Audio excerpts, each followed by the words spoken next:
Broadcasting live from the Business RadioX studios in Atlanta, Georgia, it's time for Atlanta Business Radio, spotlighting the city's best businesses and the people who lead them.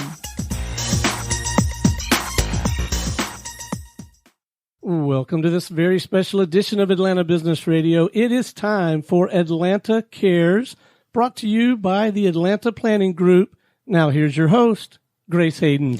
Thank you so much. I'm so excited to be here because we have, as usual, an amazing lineup, and we're going to start off by talking to Kay Eller. Kay Eller is the Executive Director of Vision Rehabilitation Services of Georgia, who rose up the ranks from her start as a volunteer in 2006. She's dedicated to improving the quality of life in our community. She's a wife, mother, grandmother, and also rides a motorcycle or two, and is a founding member of a local motorcycle riding club. Welcome, Kay. Thank you so much for joining us. Thank you. Yeah. So can you tell us who founded VRS and why and what's the mission? So we were founded actually in Smyrna, so we're a local Cobb County 501c3 back in 1983. There was a lady by the name of Sarah Scott, and she had a degenerative eye disease that created issues to where she finally could not drive, but still had a home to take care of and a business to continue to run. So she went looking for services and finding none, discovered that she had folks that would support her, friends that would throw money in, church support, etc. And so she found Vision Rehabilitation Services in her basement. 37 years later, we're not only serving Cobb County, but also 34 Northwest Georgia counties. Wow. And so how many people are on your team? Well, we work with a variety of folks that specialize in vision rehabilitation therapy, orientation mobility, and some other specific things that you are trained for to teach those with visual impairment that can't be repaired how to do things differently. So we do have a number of contractors that are specialized in this industry. So on an average, we have about 11 different instructors. We have an administrative staff that consists of 4 of us consistently. And then we do depend upon not only our clients as volunteers, but the public also as volunteers. So that varies. And so who's eligible for services at your clinic? Basically, anyone who has an eye condition that cannot be corrected with glasses or surgeries or medications. And so the age group, to be honest, is anywhere from children all the way to, I think our oldest client right now is about 104. And so there's aging eyes. The way you become eligible, unfortunately, is loss of vision that really impedes your daily activities. So this could be individuals that are working, maybe have a slip and fall, car accident, various neurological issues that would take your brain or your vision away. Others might be like stroke victims. Some folks are just born with eye diseases that degenerate over time.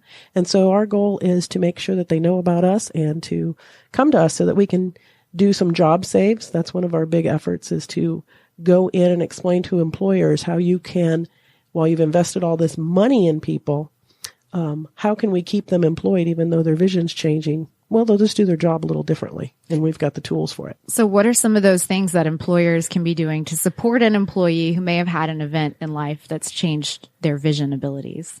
Well, one of the things would be to actually have us come in and do, and not just for employees who've had an accident or a vision change, but just general employees.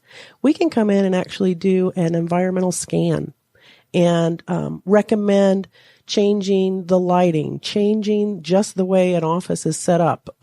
If an individual has actually called us in because they are having vision problems and we need to help do a job save, it could be as simple as, instead of the window being to their back and putting a glare on their screen, let's turn it around. So it's really a variety. We also, depending upon how severe the eye condition is, there are tools. So if they did a lot of work on the computer, maybe it's more about teaching them technology that's available, such as screen readers and tools, magnification tools and things like that. So everybody's needs are going to be a little bit different, but the key is that employers, again, they invest so much in an employee. Who wants to lose them just because they need to do it differently? So what are some things you can do on the front end to protect your eyes or get ahead of being proactive with your health when it comes to your eyes? That's a great question. One of the very first things that I want to always share with people is please get your eyes checked every year. People only go because maybe their vision insurance only covers glasses every 2 years. That's so wrong. Get your eyes checked every year and do the dilation. There is so much that can be caught just from preventative maintenance on your eyes and early detection that they can start treating things that they see. The other would be please wear sunglasses. We have had stories of truck drivers that had been driving for years and the glass, no sunglasses, the sun hitting the glass, burning, I don't know if it really burnt their retinas. I'm not a doctor, but basically their eye condition was caused by driving so long and so many years with no sunglasses. And the last tidbit, we call it the 20-20-20 rule. We are a world right now of staring at screens, televisions, computers, smartphones, tablets. So every 20 minutes, take a 20-second break and look at something 20 feet away because your eye is a muscle. And we all go to the gym and things like that. So work your eye muscle too. That's good advice. So is that, when you go to the eye doctor, do they do a comprehensive low vision exam? I saw something about that on your website and I thought to myself, I go to the eye doctor, but I don't know that I've ever done that. Well, hopefully you will never need a comprehensive low vision eye exam. It's a special exam done by a specially trained optometrist who has a doctor who has concentrated on low vision. And we contract with specific doctors who specialize in low vision, and it's a totally different exam. Now, you'll come into our office, and we do have a clinic twice a month in our Smyrna office, and once every other month or more, we do a traveling clinic up in Rome. And the key is when you sit in that chair, your exam is really more of a consultative discussion about what are you no longer doing because your eyes aren't what they used to be. And he's going to actually evaluate what tools and what mechanisms do you need? What training do you need?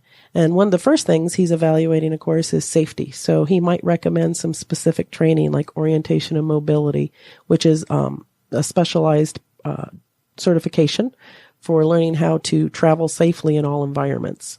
And it also includes not just learning to use the white cane that everybody's kind of used to seeing with visually impaired or blind people, but also how to use different forms of transportation, how to use what's available in your community and how to get around.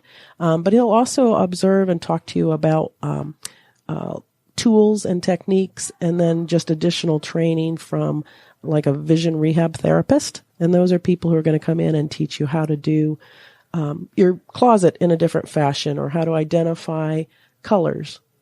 Wow, that is so interesting. And so if someone wants to apply for services or support, are they covered by insurance? How does that work? Unfortunately, you can have a heart attack and end up in cardio rehab or fall and break a hip and you end up in rehab. All of that's going to be covered by health insurance. But lose your vision, and unfortunately, it is not covered by insurance. So we have various programs that we contract with federal and state agencies. We also are in 11 different school districts, so we actually complement the teacher for the visually impaired. They're not always trained in all of the facets like orientation and mobility and things. So we'll come in and complement what they're doing to help the students get through. We also hold fundraisers. We have an annual spooktacular chase that's a Halloween-themed 5K, 10K. I'm proud to announce it's our 12th year. Wow. And that's a blast. And we have put teams together and things like that. In the past, we've also done things like dining in the dark. So the real key is to make sure that we have ongoing type funding for those who won't be able to afford it. Because as you can imagine, your life changes when your vision changes. There's been many studies where they'll ask in group settings, if you absolutely had to lose one sense, what one would it be? Nobody ever picks vision. Never. What do they pick? Well, if you make them pick, it's going to be like smell and hear. People will actually pick hearing over vision. Interesting. And you also do some sports related events for the visually impaired, right? When we were in the lobby, you mentioned climbing and swimming and. Yes.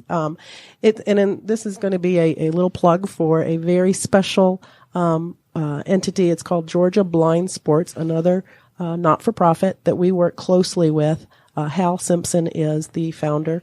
And, basically it is an organization that any sport that anyone does can be done even if you don't have any vision or very, very low vision. And so, you name it, they do it. They play darts. They bowl. There is a thing called goal ball. So, and it's actually hosted in Smyrna, the Nationals in May. And that is, picture soccer, I guess is what I'm not a sports person, so I'm going to say soccer because the ball is a soccer ball with a bell in it. And so everybody has to have equal vision. So everybody is blindfolded or darkened glasses. So they're all equally can't see anything. And the ball goes, they play on their knees, so knee pads and things, and the ball goes from one goal to the other. And it's all by hearing what that bell's doing.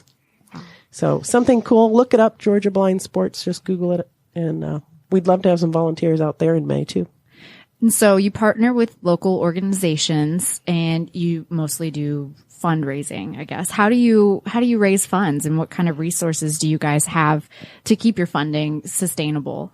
Well, like I said, we do contract with federal and state organizations. So we also will partner with individuals who not only are we looking for funding, but we're looking for sponsors to help us with our career orientation, job readiness. Another facet of what we offer. And so we will partner with just local businesses. I happen to be a member of Smyrna Business Exchange, BNI, and there's 56 businesses in there that I can count on them to help me.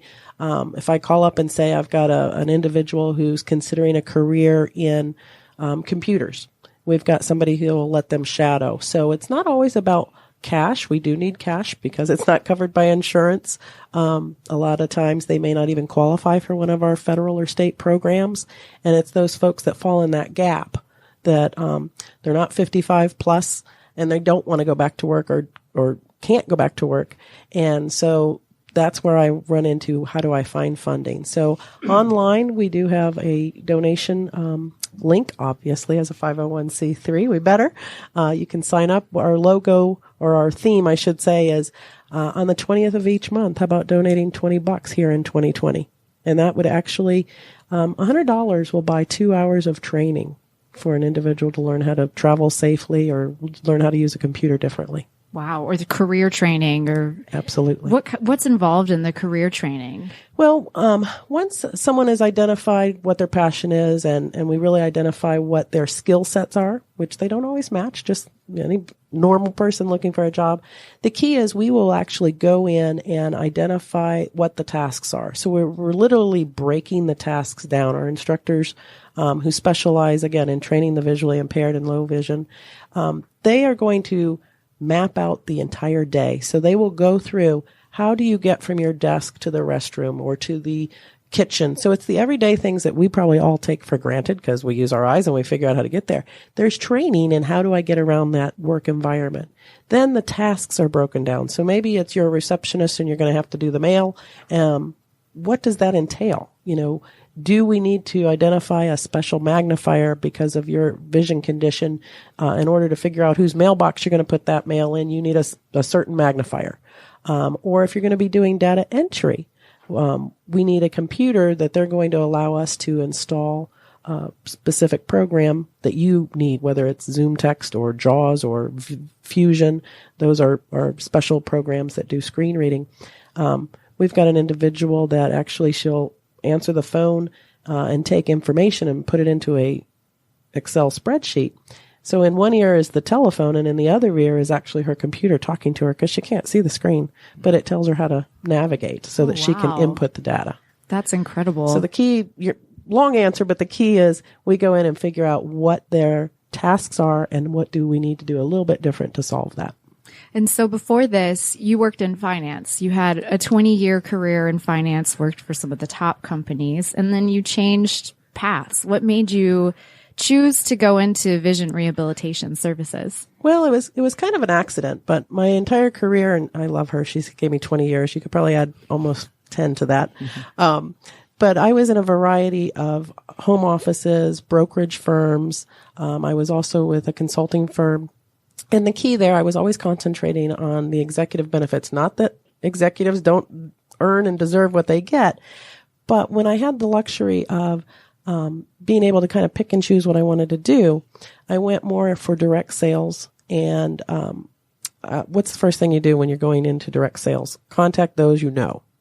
So I showed up at Vision Rehabilitation Services because I had been a volunteer there since 2006 and said, hey, can I pitch my supplemental insurance to you and your staff? And she said, sure. So we sat down and we did that. And then somehow I ended up being a coach for the Spooktacular Chase. Not a coach, a chair for the Spooktacular Chase, which again is our 5K, 10K in October. The following year after that, I was actually the co-chair person. And in the middle of doing all of that, they received a grant for a business development position. And the director at the time, the executive director at the time, approached me and said, would you consider?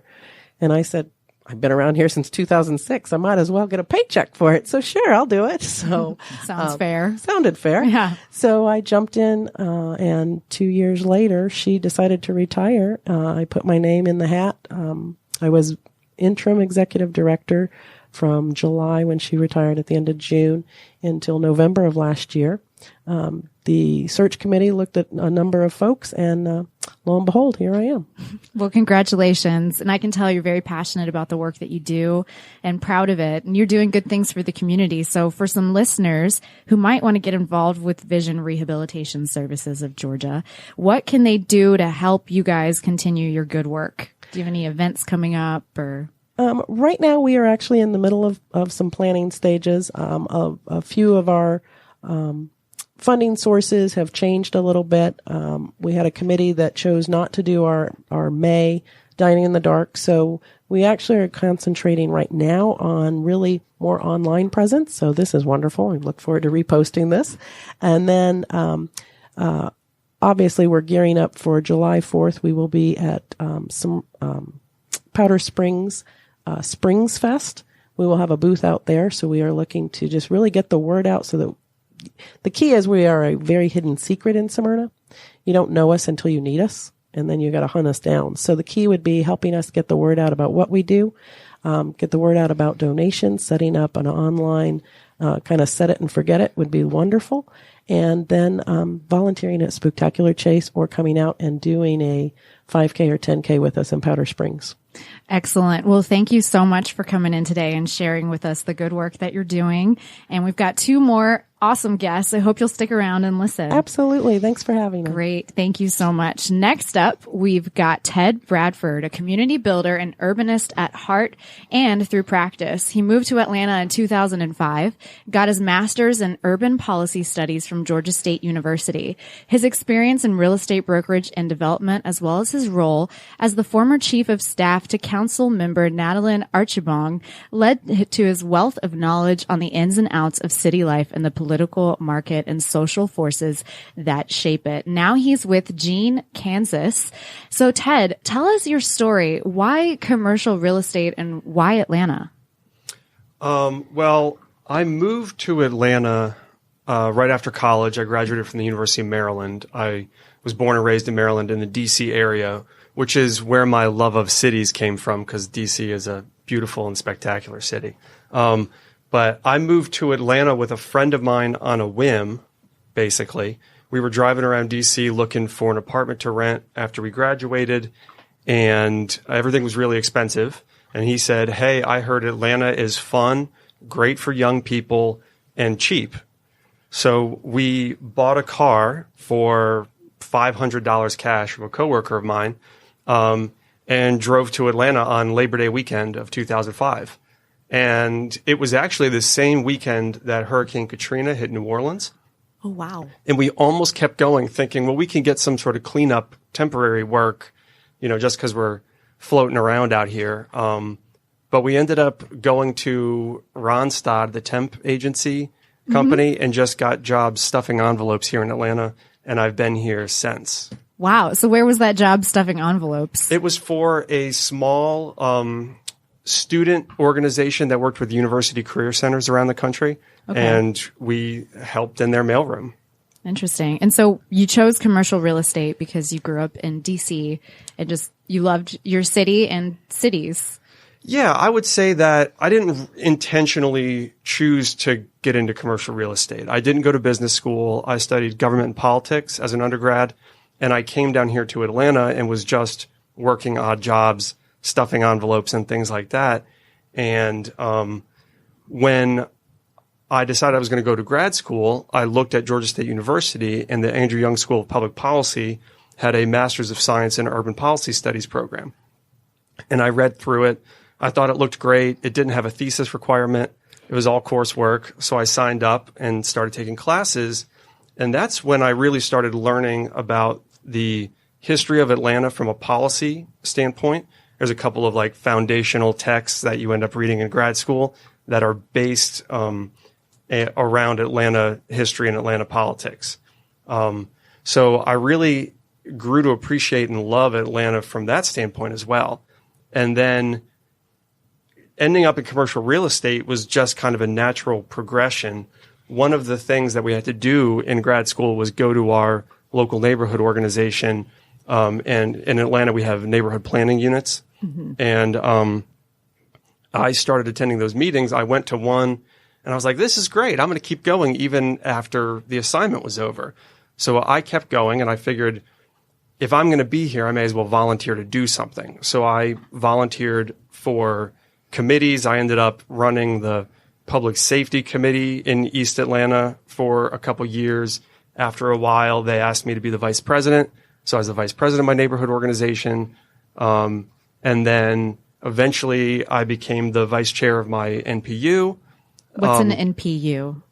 The neighborhood planning units are collections of 3 or 4 neighborhoods that all come together to vote on certain policy matters in the city of Atlanta, usually public safety related stuff, permits for special events in public parks, that kind of thing, or land use and zoning matters. They get to make a recommendation on special administrative permits and variances and other zoning related matters. This was actually started by Maynard Jackson back in the 70s. Okay. He established 25 of these around the city, and everyone gets to come and vote on local matters that make recommendations to the Office of Planning and the City Council.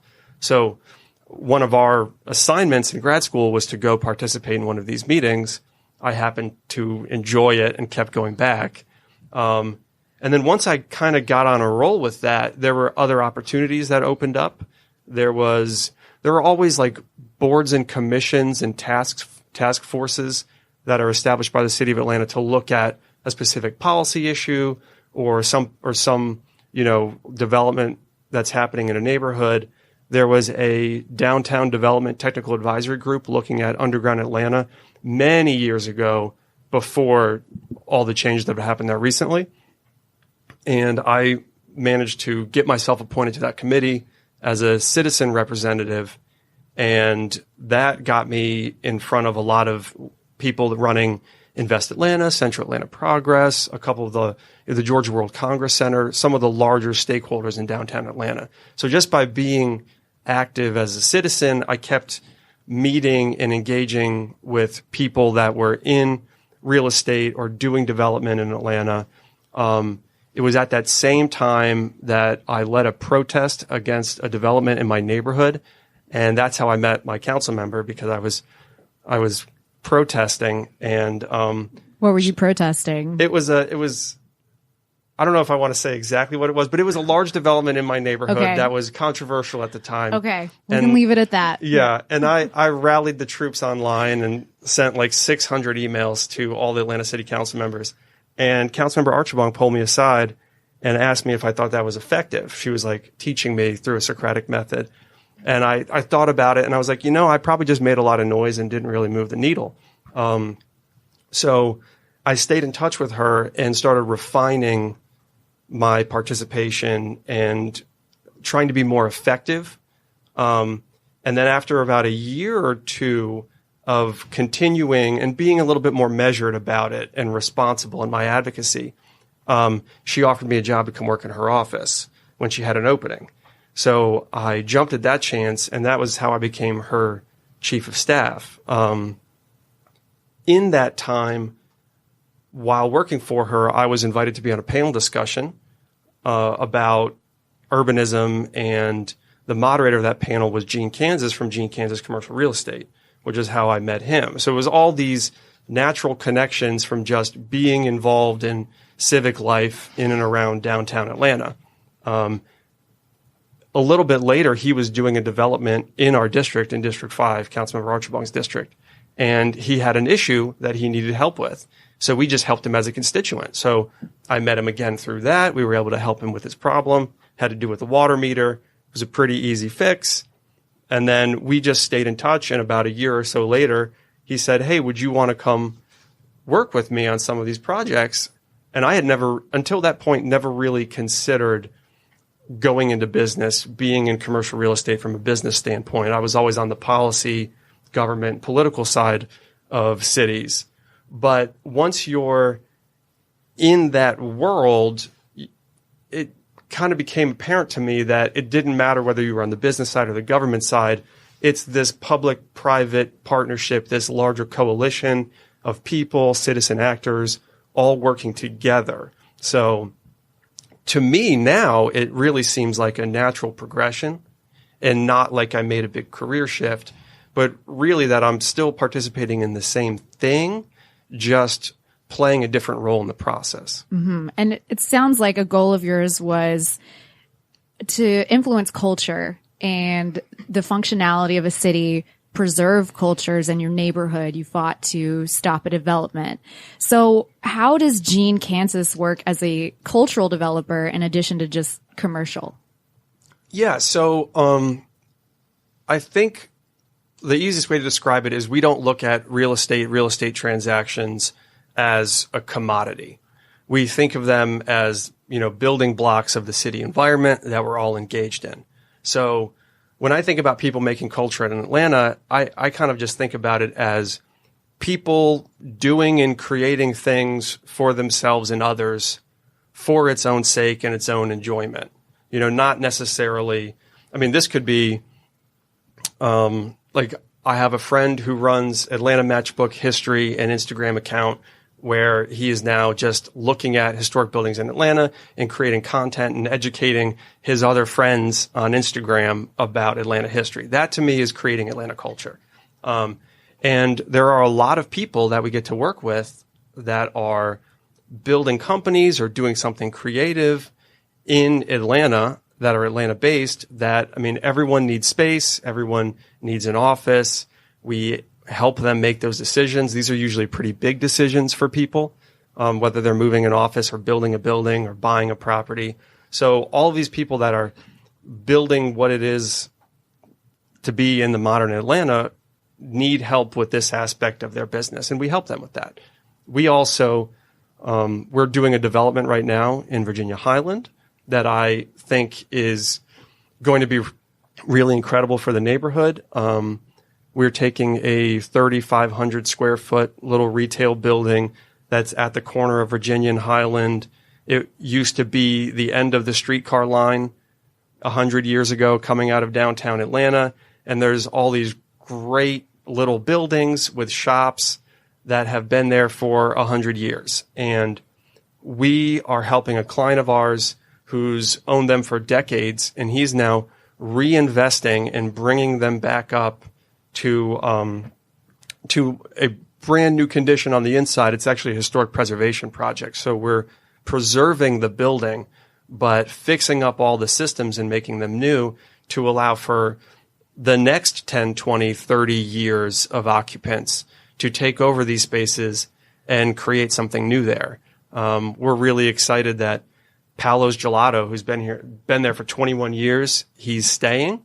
And next to him is going to be a pizza place. That's Pizza by the Slice. It's Anthony from Old Fourth Ward Pizza and Nina and Raffi, who's known as, making the best pizza in Atlanta right now. And now he's going to come and open just a neighborhood pizza place, pizza by the slice on the paper plate, the classic neighborhood pizza joint. And it's an incredible opportunity to get to create that for a neighborhood, to think that some kid who's growing up in Virginia Highland right now, when he thinks of that local pizza place in his neighborhood, we help put that there, which is an incredible feeling. And it's a lot of fun to get to participate in that for the city of Atlanta. Yeah, you're participating in Atlanta history and landmarks that they'll talk about when they're old to their grandkids. Like, I went on a first date with your grandma to the gelato place. Exactly. We got a slice of pizza and then went next door and got gelato. And now you're here. Yeah, exactly. And so you mentioned you were attracted to Atlanta from a policy aspect. Mm-hmm. When I think of Atlanta policy, I think of MARTA not expanding. I think of traffic and how we need to address that. So educate me. What is it about Atlanta policy that for you was something that you thought, yes, I'm interested in this. I want to study at Georgia State. I'm learning about this. I enjoy it and I want to get involved in this. Well, I think Atlanta has a history of pulling together as a community, business community, political community, the citizens all coming together and punching above their weight. People talk about Atlanta's ability to attract the Olympics, a pretty big Olympics too, the Centennial Olympics.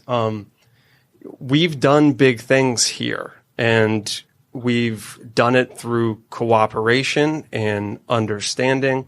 A lot of the books that we read in grad school were about the transition of the city of Atlanta through the civil rights movement. And that took a lot of cooperation by a lot of different people. And Atlanta navigated that tumultuous time in American history a lot better than other cities did. We've done a good job at coming together to tackle some of the important issues. There are always things that aren't going to work as well as others. I understand people want MARTA to go everywhere and all that sort of stuff. But there's a lot of the nuts and bolts of maintaining a growing and thriving city that Atlanta has done really well. If you look at Atlanta 50 or 100 years ago, it was not one of the largest regions or biggest cities in the country. I think we're now one of the top 10 largest metro regions in the entire country. I mean, we've been an incredible success story. And I think there's something exciting about Atlanta. I love that. And we've also seen, some other examples of Atlanta. I like what you said, us punching above our weight. We recently developed the Beltline, and that's been huge for the city. Do you want to touch on the growth of that and some of the other things you've got going on? I know you mentioned Indie Studios and a couple other projects. Sure. Yeah. So, I think the Beltline is a great example of something exciting that Atlanta's doing, because we're now talking about, retrofitting centuries-old infrastructure to a modern life and creating a new city, a modern Atlanta around it. That is, the proof is in the pudding, right? It is incredibly popular, and there is tons of growth around it. For better or worse, it is a success. And that success is continuing and will continue. And I am on the side that it's a good thing. I'm a proponent of the Beltline. And one of the exciting things is that it's going to continue north of Piedmont Park to a neat little area that we're doing a lot of work in, the Armour-Otley Loop. I think people are primarily familiar with it because Sweetwater moved there many, many years ago. Yeah, everyone in the room's like, oh, yeah, okay. Yeah, so where Sweetwater Brewery is, there's a great little loop that used to be a railroad spur with a bunch of warehouses on it back in the 40s and the 50s. And it was a place of making and doing an industry in Atlanta based on this old piece of infrastructure.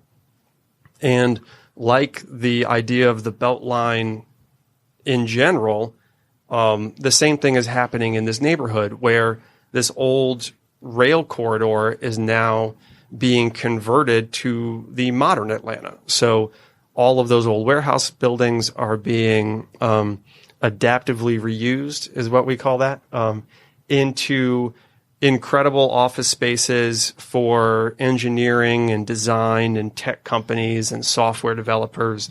The folks we work with over at Cinemassive build these massive display walls, and they build the computers and write the software that power them. And these things are in like large weather centers and command centers across the globe. And it's incredible technology, and it's being built right here in Atlanta across the street from the Sweetwater Brewery. And they have assembled a little campus of buildings that we're helping them to redevelop and reposition. One of them is Indie Studios, which is a continuation of our shared space developments that we've been doing. We have one downtown on Auburn Avenue called Constellations that is focused on civic and socially based organizations. Since we are on Auburn Avenue, and it is the epicenter of civil rights in Atlanta, and it has a history of that and a legacy of civic and socially based organizations. Our development there was to create a shared space for civic and socially based organizations in Atlanta now. So it's the same model, but Indie Studios is going to be in a more tech engineering design area. So it's going to be shared space that reflects that community around it. So it's going to be about design and engineering and technology. Very exciting. And so if somebody listening right now is about to move offices and wants your insight or maybe just your consultative advice on a project, how can they find out more about you and your business? I would say the easiest thing is to go to our website. You can go to genekansas.com to learn about the brokerage business. And if you're interested in Indie Studios, the website is Indie Becomes You, INDIE, indiebecomesyou.com. And both have tons of information, good stories about some of the projects we've been involved in to help you get an understanding of the other kinds of projects we do. And there's a way to contact us as well. Excellent. So we've got one more guest. Thank you for your interview. Sure. I hope you'll stick around and listen. Great. Next up, we've got Jamine from Skylar Security. It's emerging as an innovative leader in the industry of privately owned security companies by offering the next generation of services to customers in Metro Atlanta and throughout the United States. Thank you so much for joining us. Happy to be here. I'm excited you could make it. I know the traffic, we were just talking about it, but it was painful, but we got here safely. Great. So one of the things that I really liked reading your bio was that you're a female entrepreneur. Mm-hmm. I too am a female entrepreneur. So I was kind of curious about your path to success. You also chose a really interesting industry to be in, security. Mm-hmm. So why don't you tell us a little bit about how you did it? So I know you guys can't see me, but I'm not a little girl, and I've used that to my advantage. So I was a successful athlete from as far as I can remember, as a young girl. And so when I was in high school, I tell the story, and it's a story I'm proud of. I was a bully's bully, flat out. I would, advocate for those that needed the voice and the advocacy, and I loved it. So they would always say, come on, just leave us alone, Moton. And I would say, no, how about you leave her alone? Just carry on, and then I would sit with the person that I advocated for and just talk to them and get to know them. I've always had a heart for community, always had a heart for, protecting people. So I started, a small business when I was a police officer, and I, did executive protection. So I was a bodyguard. And I focused on female executives, and I loved it. I had so much pride in it. I didn't take it lightly. And so over the course of my life, I realized that not only am I very passionate about what I do, but that security is an emotion and it's not a business. And I noticed that when I was working for the Clayton County Police Department for 5 years, my colleagues, we had so much pride in being police officers. Like, you couldn't tell us anything. Like, that was, short of, standing next to Jesus, it was something that we were all proud of. And you were in Clayton County. I was Clayton County Police Department. Right. I've been resigned, I left to go all in, and it was one of the best decisions I've made in my life. But while I was there, I learned community. I learned, the rapport that you have and your willingness to put your life on the line for your colleague. And that's very serious. I tell people, they're like, oh, you look good in your uniform. I said, this is nothing about looking good. Like, I really have a bulletproof vest on. I don't know if you can see, like, the uniform has a bulletproof vest on the inside. So every day there's a worry and a concern and an anxiety about going home. But, there was something very prideful about that job. I did my research in the industry, and I discovered that there are more unarmed guards protecting our communities than there are police officers. And so the question is that I asked the industry is, why do we allow security guards, unarmed, because that's the majority, off the hook on excellence and quality service? So I asked, my colleagues joked, and it was at roll call, and I didn't tell everybody what I did. I kind of kept it low because we were beta testing some of our systems, and I didn't want to do that in the public. I wanted to do that kind of on the back end. But word was getting out, what I was doing, and my colleague said, so you have a security company? I said, yeah, I have a security company. I was trying to downplay it. Yeah, I have a security company. They were like, secure, and they just started on this banter. And I heard that. What were they saying? They were just like, oh, you got mall cops. Like, what do they look like? Why are you in security? Like, it's guards, cause we are police officers, and security guards are of a lesser, if you can imagine. So I saw that as an opportunity. I heard that. I heard them, but I heard them. And so I said, how about this? I was like, I'm going to focus my business on developing the unarmed guard. The same way police officers are developed in the academy, that same level of excellence we have on our guards. So every process, every client we bring on, the onboarding, literally everything is obsessed with a quality guard, from what they wear, their personality, the team matching. And so even with the commercial buildings, our clients are very brand sensitive. So they have to care about what things look like. Everybody cares about that, right? So you don't want the guard with the sagging pants, with the earbud in his ear, which I can't stand. It gives me like hives. But when they have that earphone in their ear, how are you securing your community when you're distracted?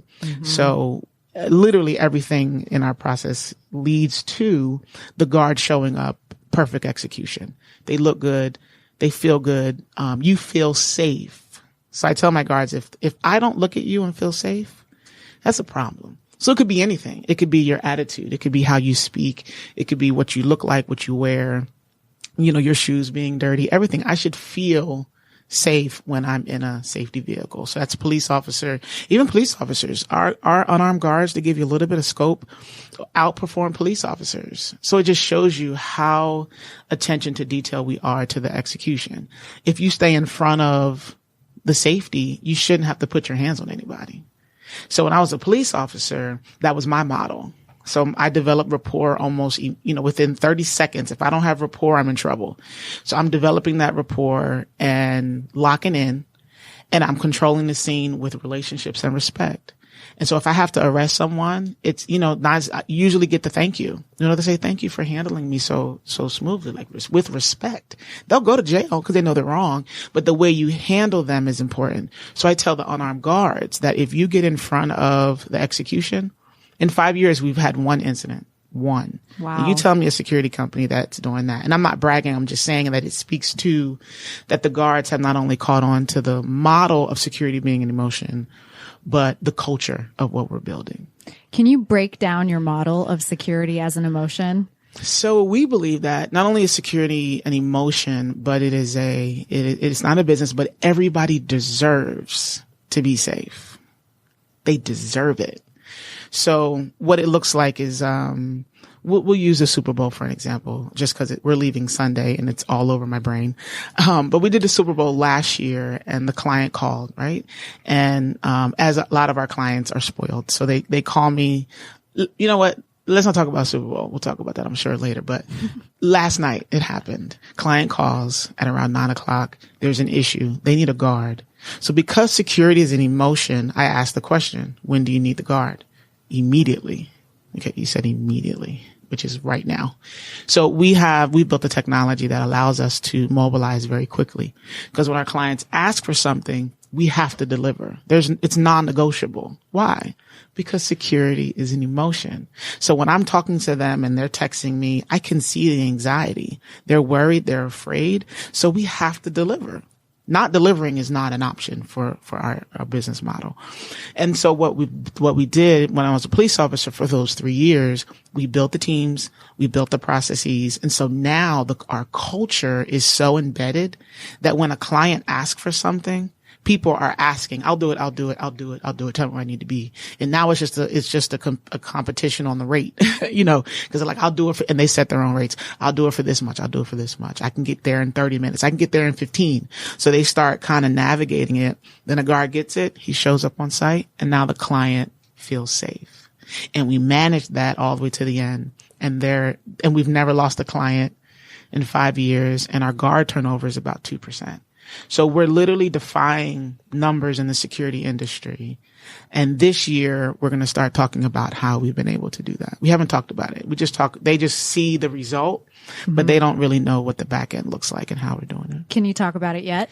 So a little bit. Okay. The full story we'll give probably within the next couple of months, but we literally have built a technology that has caused us to manage the guard quality and the client communication. So people are like, so you're like Uber. I said, we're the opposite of Uber. So think about it if Uber created the solution they have as an infrastructure solution for the taxi industry. Total game changer. Totally different business model. Why would you disrupt an industry that, say, New York and every metro Atlanta has come to depend on? Now, I ride with Uber, so I'm a fan, right? So I use it. But security, because it's an emotion, you can't just throw technology to it. You can't just throw Uber and say, get in the car and ride or get in the app and source. And then, no, people don't, it's like me hugging myself. Mm-hmm. Like I'm afraid, so I'm literally going to hug. You don't do that. You reach out for somebody else, right? So people, when they feel unsafe, they're looking for that person to make them feel safe. That's Skylar. So we say, call us, we'll handle it. But what we've done now, as of this year, phase 2 of our app, is we built the app.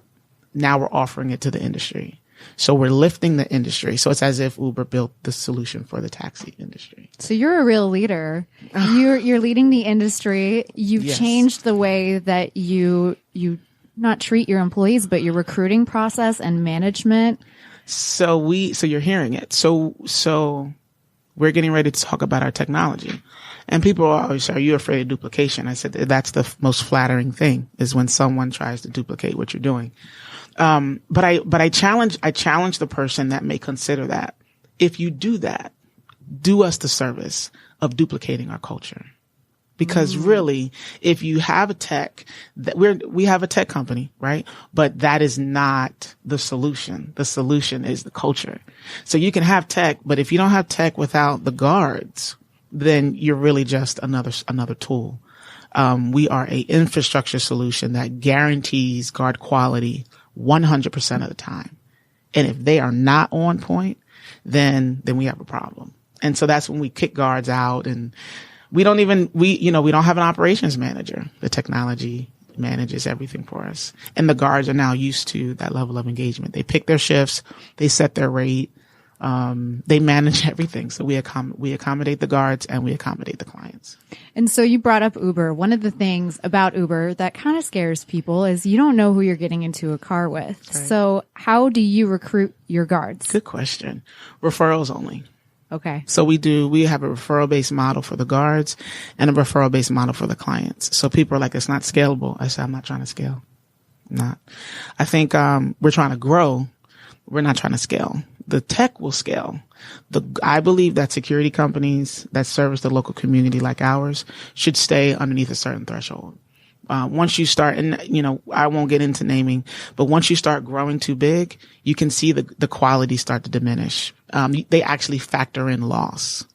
Loss for our culture is an insult because security is an emotion, right? Mm-hmm. So you want to make people feel safe all the time.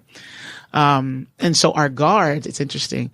Our guards have so much pride in who they refer. So like the other day, one of my guards who never refers. She referred someone. She called me. She was like, look, I just want you to know that I'm referring this person and I never refer. And I told her that she represents me.